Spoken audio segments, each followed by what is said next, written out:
Budgie does. Yeah, Right. Budgie is here. Well, welcome, folks. Yay. The Carvis Woo. Twigs bird of the day. Today we're going to talk about a very special bird. Might be a little sad bird of the day. His bird of the day, I was in my friend Hell. She's a carrion crow. Cute, very cute VTuber. And I said, hey, what should my bird of the day be today? And she's like, well, got some suggestions. A couple of them I already done before. But then she named this one. And I'm like, okay, let me take a look at it. Is that a picture? I'm like, okay, I'll do this bird. The bird is Stresemann's Bristlefront. Now, I think it's a bit of a misnomer because the bristles seem to be in the back. Although they got bristles on the top of their beak. You know, That's bristles. cute. Also doesn't seem to be very stressed either.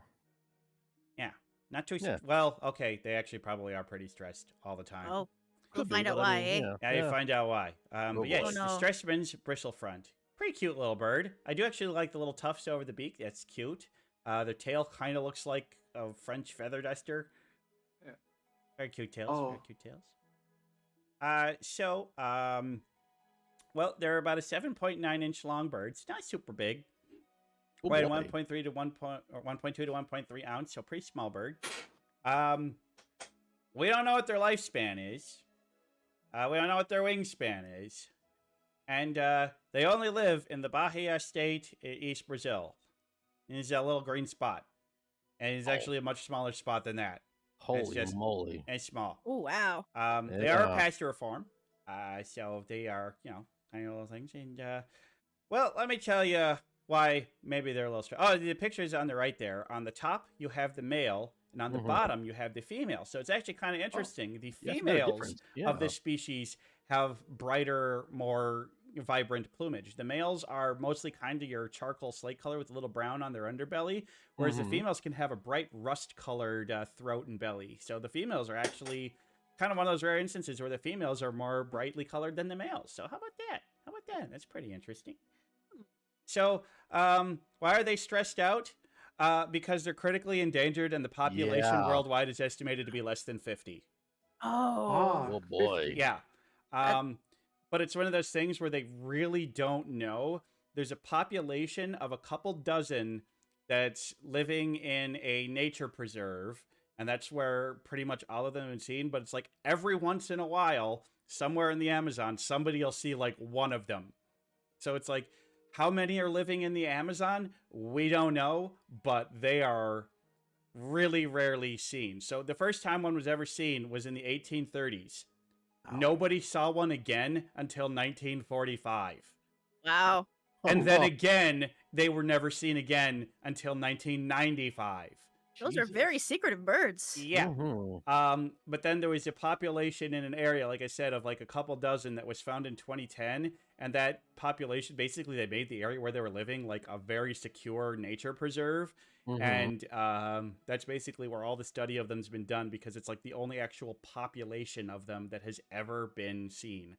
So secretive bird, yeah, pretty secretive. Very, very little of them known. So it's just like a lot of the information that I normally have of like, hey, what's their breeding, cycle? What's their... we really don't know because there's really not been... Ornithologists have not really had the opportunity to study and view these little fellas. But where they end up, living for the most part, where they're seen is Rhinocryptidae. Yeah, secret noses. Exactly. They're Hey, secret nose interesting. genus. Exactly, Hasio. Exactly. But yes, all the places they've been found is like not deep rainforest, but like kind of on the outer edges of the rainforest where it starts to thin out a bit. That's where they've all been seen. And so this nature preserve is in one such area that's like rainforesty, but it's like rainforesty light. So call it drizzle forest. Okay. Yeah. I still like Drizzle. the forest. That's Moist forest. nice. Moist forest. But yeah, the interesting thing is that their nests, what they do is they build their nests in the ground by digging holes. And they dig like deep holes and they just burrow. And then they lay their eggs in the bottom of this burrow that's about a tennis ball sized width. And it just... So very secretive, which it seems like kind of a good idea. If they dig deep in there, they can keep it warm a little bit more easily. Probably more protected from predators and stuff. So, Mhm. but I don't know, maybe it doesn't work that well. Maybe if it worked better, there'd be more of these guys. I don't know. But they are also found to be omnivorous because they've been seen eating both seeds and insects, but it seems that arthropods are their favorite snack. Yes, favorite snack. And they got a pretty cool call. They have been able to record some of their calls, so I'm gonna play that audio sound Hell for you. yeah. Ooh.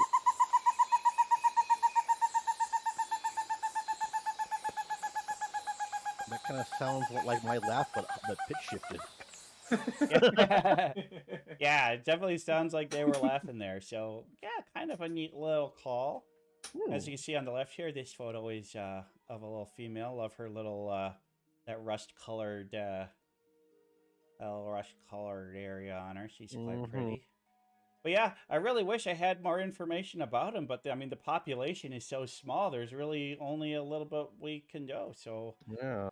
I guess my thoughts is I really hope that the conservation and breeding efforts that they're trying to do in Brazil right now work, and I hope that they can see a population increase because they're such a neat little bird. I love their little fan tails. I love their little tufts. They got a great, interesting bird call, and I would really hate to see them go extinct, but I mean it's not looking good. So my thoughts is, conservationists, I hope you succeed, and I hope we can start to see their populations continue to grow and grow. And it's just hard to say. It just happens. And the biggest threat to their populations obviously is deforestation, because like I said, they live on the outer edges of the Amazon. Well, guess what parts of the Amazon are getting cleared? Yeah, thanks, Bolisario. Go fuck yourself. Damn right.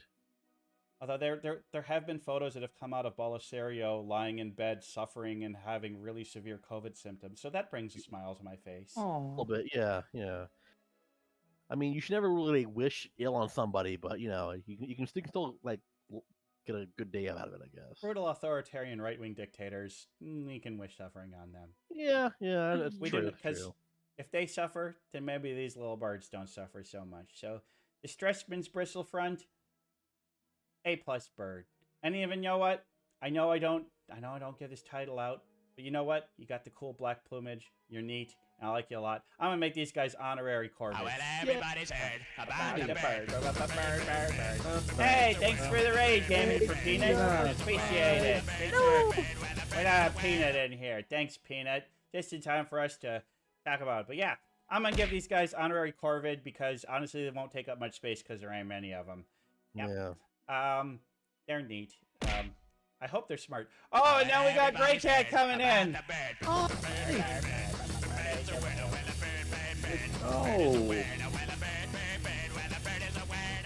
Well, yeah, of course it's two raids. Yeah, right, two raids. When a peanut comes, a Gray Cat is usually not too far behind. Those two often come in a pair, and we'll love them both. Thank you so much for the raids, and thank you so much for the follow, Oda Yakana Araja, and thank you so much for the chicken.